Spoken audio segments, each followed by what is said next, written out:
3 years after her mother's death, Simone finds herself suffocating under the weight of unspoken grief. Tonight, baking her mother's lemon poppy seed bread becomes more than just following a recipe. It's a journey into buried emotions, a confrontation with loss. Prepare to witness a powerful release and discover how an imperfect loaf can unlock healing and the courage to truly feel.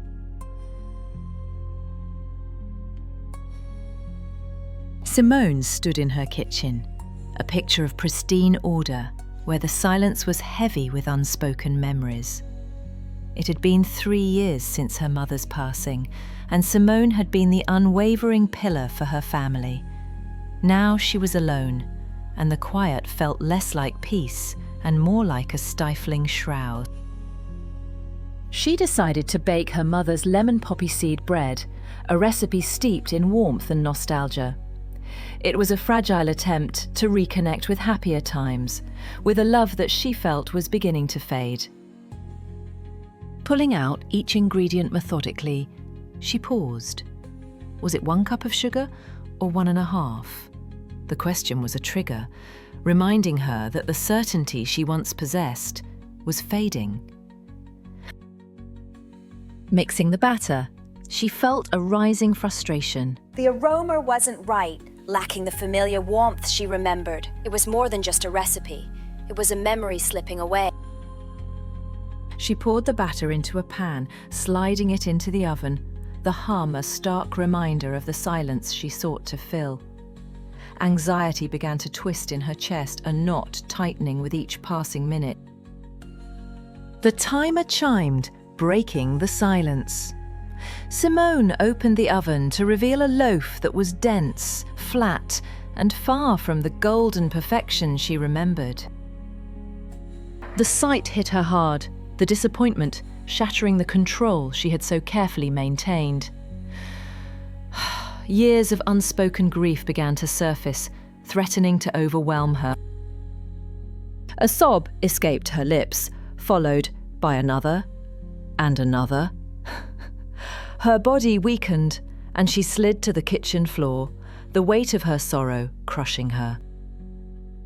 She wept for the ruined bread, for the lost recipe, for the inability to call her mother.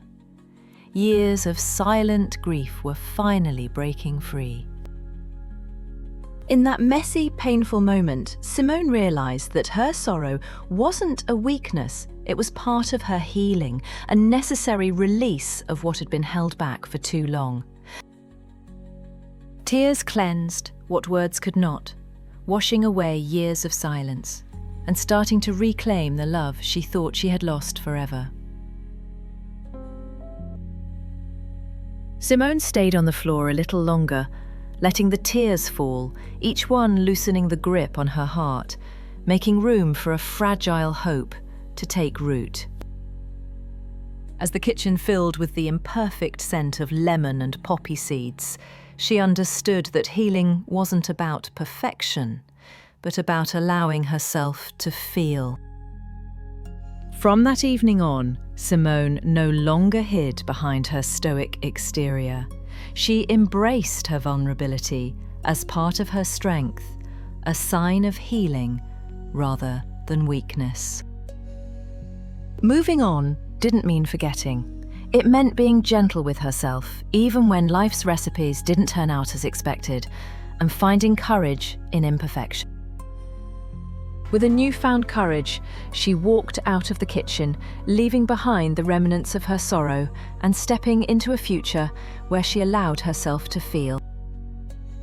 Days turned into weeks, and Simone found herself seeking out memories of her mother, not with dread, but with a gentle curiosity. She revisited old photographs, laughed at forgotten stories, and allowed herself to feel the depth of her love without the fear of being overwhelmed. One afternoon, she found herself back in the kitchen, drawn to the lemon poppy seed recipe once more, but this time there was no anxiety. She gathered the ingredients, remembering the subtle nuances of her mother's technique, and this time The aroma was just right. As the bread baked, filling the house with warmth, Simone realized that grief wasn't an end, but a transformation. It was a part of her, woven into the fabric of her being, making her stronger, more compassionate, and more alive. The lemon poppy seed bread emerged from the oven, golden and perfect, a symbol of healing and the enduring power of love. She shared the bread with her family, each slice a reminder of their shared loss and the love that bound them together, stronger than ever. In that acceptance, she found the quiet courage to begin living fully again, embracing every moment with gratitude and an open heart. Simone learned that grief, like baking, was a process of trial and error, where the imperfect loaves were just as important as the perfect ones. Each taught her something valuable about herself, about love, and about the art of finding joy in the midst of sorrow. And so Simone continued to bake, continued to remember, and continued to live, her heart open to whatever the future might bring, knowing that she was strong enough to face it all.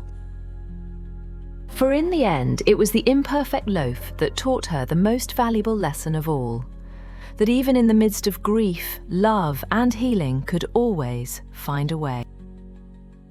And she would always remember that it was perfectly okay to not be perfect, as long as she was true to herself and honoured the love that had shaped her life.